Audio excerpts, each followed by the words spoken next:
Hello and welcome back to the channel. This story piqued my interest, and this was a story actually about, AH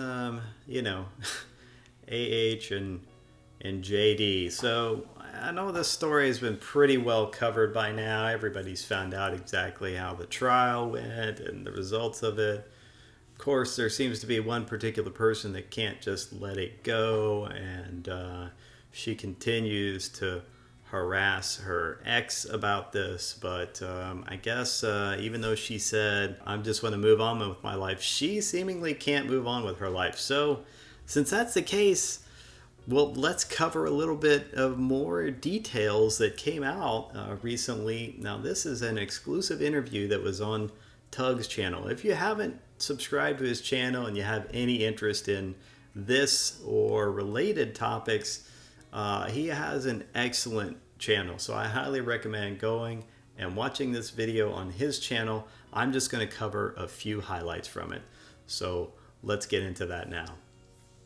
Exclusively to the private investigator that turned on AH, that would be one Paul Baresi. Now, Paul Baresi, he wants to set the record straight. Why? Because Baresi was hired to dig up dirt on JD. Essentially, he was supposed to find something to bury him. Well, after months of research and after hundreds of interviews, he came back. He told her there wasn't anything there. She wanted to bury that story. And you know what? He put it out publicly. Now, that act of heroism led some crazy people to the man's doorstep. They tried to ruin his reputation, his life, his livelihood, and more, all because he told the truth.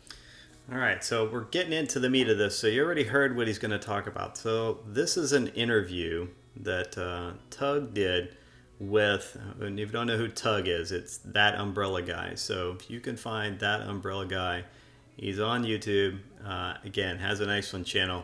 He did an interview with Mr. Baresi. And Mr. Baresi, as he stated, was basically hired to go and dig dirt on JD. He was hired by AH. So these are quotes from Mr. Baresi. And I thought some of these were really interesting. Like, I interviewed dozens of people who knew him going back as far as 3 decades. And nobody had one bad thing to say about him. In fact, they couldn't say enough about his outpouring of generosity and tender heart. This guy is an investigator. He was hired to find anybody who might have potentially been abused by, JD in the past. And not just hired by anyone, he's hired by AH and her team.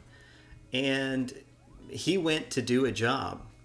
As he said, he talked to like 100 people. He went and talked to people in multiple different countries about this. Could not find anything at all. He couldn't find anyone to say a bad thing about JD. He is intriguing. Why? Because, like I said, he's the private investigator that turned on AH to the point that a spokesperson for AH, they came out and said, Mr. Baresi, he hasn't been involved with AH's team since he was let go last year, and his account is entirely inconsistent with the testimony of multiple witnesses. Now that's interesting that AH's team would say, oh, well, his account is inconsistent with the testimony of multiple witnesses. But first of all, she never actually produced any witnesses during the trial that could really corroborate her side of things. All right. If anything, I think it was essentially her sister was her only witness. And there are actually statements from her sister that other people have made that said, yeah, I talked to her right after this particular incident. There was one particular incident with a set of stairs that is really why she was called. And essentially there's conflicting testimony. There's other people who said, oh yeah, I talked to her right after this, and she basically gave a different account of this. So it's pretty interesting that, these friends of AH's sister who talked to her said, no, she said it was this, like this is what happened instead. And then over time, what her sister has claimed or is saying has come to match exactly what Amber claimed. So, who knows what's going on there? But we do know that one side in this whole debacle was extraordinarily consistent, and the other side has been extraordinarily inconsistent and has said one thing which has changed and changed again and changed again and changed yet again. Constantly evolving stories versus one story that remains the same. I'll let you figure out which was which. What witnesses were those, by the way? We never heard from them in trial, and that's exactly what Paul Baresi said. But he said it before the trial. He said there was no one out there that could back up AH's tales. Like I said, he said AH hired me from, so here's the date range here, July 2019 through September 2019, to find instances in accordance with the bad conduct she alleged about her ex-husband JD. So like he says in his interviews, he went to the US, he went to France, Italy, Britain, everywhere that JD roamed to, everywhere he walked, and he couldn't find one instance, or at least an admitted one, where he had physically abusive to a woman.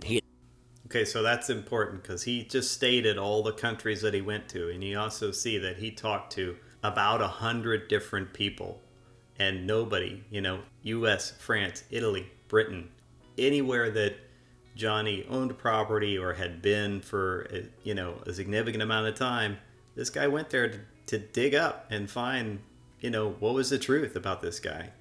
He interviewed dozens of people, and, he even says, like, some going as far back as 3 decades, and nobody could say anything negative about him. This comes down to, at the end of the day, AH, her sister, and one other person, Ellen Barkin, who said that JD apparently threw a bottle at her or something like that. It wasn't really at her, but he threw a bottle and it landed near her. So it's confusing when it gets reported as he threw a bottle at me versus he threw a bottle and it landed near me. Okay, so maybe he's got a temper at times, although that isn't even really I think having a temper and taking it out on inanimate objects, look, that's he's not a perfect person then, right? Okay, he gets frustrated, whatever, right? That's a lot of people do that. A lot of people get frustrated to the point of needing to vent, and I don't think there's anything wrong with needing to vent. And if he wants to destroy something that he owns, then and that's how he vents, then that's his right. That's his property. He can do whatever he wants. Anyways. This is a great interview. I think you can watch the rest of this on Tug's channel and see what's being said here. But basically, it boils down to this guy went out, did a job, couldn't find anyone to say anything negative about JD, and because of that, he got fired by AH and her team, who originally hired him, because obviously they weren't interested in the truth. They're interested in their side, right? They just wanted someone to find something that would support their version of things, and he couldn't find anything. And I think that's pretty telling, in my opinion. So if you like this story and you're interested in more stories like this, then let me know. Please comment down below. What do you think? I mean, is this guy really just the most incompetent detective ever, or is it really seem like one side was telling the truth and the other side was absolutely lying their pants off on this thing? I don't know. What do you think? Tell me down below, and don't forget to like and subscribe. I'll see you on the next story.